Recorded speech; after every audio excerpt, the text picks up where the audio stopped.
What's going on, Chess YouTube? In today's video, we are looking at the game Magnus Carlsen versus Fabiano Caruana from this week's Chess.com Titled Tuesday tournament. Of course, this was a blitz game with 3 seconds and 1 extra second per move, but the quality of the game was very, very high. And in the end, Magnus Carlsen absolutely destroys his opponent, Fabiano Caruana, the number 3 rated player in the world. And Magnus shows everyone why he is still the number 1 player today after all these years. Now, in the game, Magnus opens 1e4 and Fabiano goes for c5, the Sicilian defense, with the variation 2 knight c6. Now, Fabiano has been playing around with this idea a lot lately, and after Magnus Carlsen goes bishop b5, the Rosso Limo, the strongest move against 2 knight c6. Here, Fabi plays the sideline knight to f6. Now, Fabiano prepared this idea specifically with 3 knight f6 for the Candidates tournament that took place this year in April, and the idea behind this move is you are simply challenging that pawn on e4 right away in the center. Of course, the problem with it is white has a very easy way to defend knight c3, and now that knight is vulnerable to the idea of e4 to e5 in the future. Okay, from here, Fabi goes g6, preparing bishop g7, getting that bishop on that very powerful g7 square, and castles bishop g7, and here the main idea for white is the move e5 right away. The idea is you're trying to kick that knight on f6 to a weaker square, but in the game, Magnus Carlsen holds back on that e5 idea. He goes rook e1, then after castles, he goes h3. Now, this is not a particularly strong move in the position. The idea behind this move is Magnus simply wants to avoid opening theory, and rather than getting into a memory contest with his lower-rated opponent, he just wants a fresh, original position where he can outplay black with just better moves. Okay, Fabi, he goes d6 here, and Magnus starts a forced sequence. He takes the knight on c6, then he goes e5, kicking the knight to the d5 square, then he takes on d6, takes on d5, and finally goes d4. Okay, after this forced sequence, let's take a step back and figure out what the heck is going on. In this position, Fabiano Caruana has those doubled pawns on the d file, and of course, Magnus goes d4 right away, just trying to clamp down on the pawns. If Fabi were to take on d4, then his pawn structure in the middle of the board is going to be absolutely horrific after knight takes d4. Those pawns on d5 and d6 are just so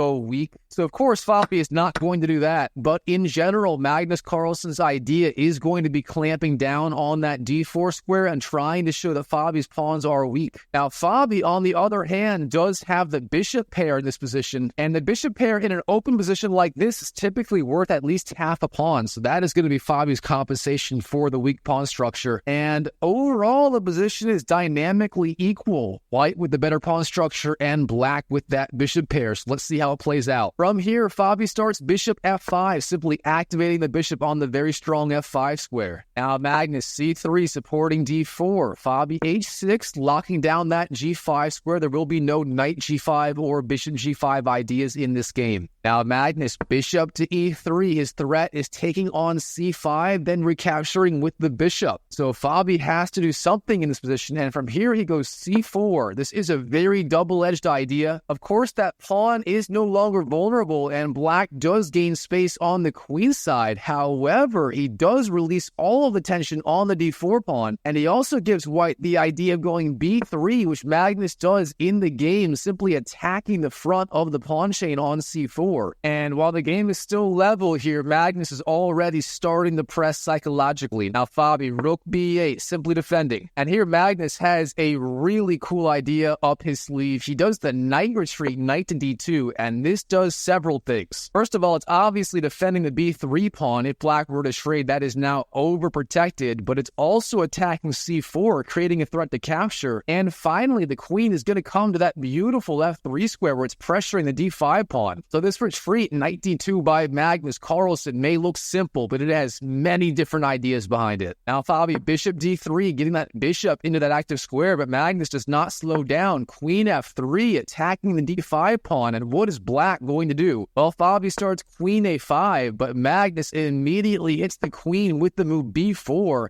And Fabi has to figure out what to do about the defense of that d5 pawn. And while passively defending with queen b5 is technically possible, but that is not the kind of move you want to play in this position. Instead, he immediately counterattacks with the move queen to a3. The idea is he's giving up that pawn on d5 in exchange for the pawn on c3. Now, in the game, Magnus defends rook e to c1, but it's important to look what would happen if Magnus takes on d5. Well, that is also a strong move, but here Fabi seems to be holding. He starts by taking the pawn on c3, and if Magnus attacks rook a to c1, Fabi goes queen b2, and here the forced line knight takes c4, queen takes a2, and then the incredible idea, knight to b6. It looks like you're sacking a knight, but white has the discovered attack on the queen, which forces the queen trade. Queen takes, knight takes, and ultimately we reach a roughly level endgame. Now, this would not be a bad idea per se for Magnus Carlsen, but I quite like his idea of keeping the tension in the position with the move rook e to c1. Now, of course, Magnus is defending on the c3 square, and he still has that attack on the d5 pawn. So what does Fabi do? Well, the best move would have been simply rook to b5, defending that pawn. And from here, it's not so obvious how white is supposed to make progress in the position. But instead, Fabi counterattacks with a5. Now, this move looks aggressive, and it is, but is not fully justified in the position. Magnus just starts by taking on d5, and from here, Fabi is forced to press. He takes on a4, white takes back, then he goes c3, the weird idea of hitting the knight. Of course, the more solid move would have been rook takes b4. This is the computer's top line, or as I sometimes like to say instead, the top Hans Niemann moves. So here, the Hans Niemann move, rook takes b4, would have been preferable. And from here, white can technically get a small edge in the endgame, but it's really not that much, all things considered. Okay, instead, after c takes b4, Fabi goes for the aggressive idea c3. Now, this is a blitz game, so the aggressive move is often the best one to put your opponent under psychological pressure, but here Magnus is more than up to the challenge. He simply retreats his knight b1, hitting the queen and that pawn on c3, and what is Fabi supposed to do? Well, he takes the knight, but that gives up his bishop pair. Now, both sides have a dark squared bishop, and it's looking like Magnus Carlsen's pawns are going to be a little bit safer than his opponents. Okay, here already the move rook takes b4 is completely necessary from Fabiano Caruana, and with best play from both sides, we fizzle out to an endgame where white has the advantage, but black is technically holding on for now. Instead of rook takes b4, of course, Fabi goes for the move rook f to c8, simply defending the pawn on c3. However, after queen to b3, it looks like Magnus Carlsen is all but forcing a queen trade in the position. Now, rook a8 defending the queen, rook c2, and finally the queens come off the board, and Magnus has that a2 pawn defended. He is simply up a pawn, and black's pawn on c3 is starting to look pretty vulnerable. This is just not good for Fabi at all. And yes, Magnus Carlsen slowly but surely wins that second pawn. He is now up 2 pawns in the endgame. Even forces off a pair of rooks.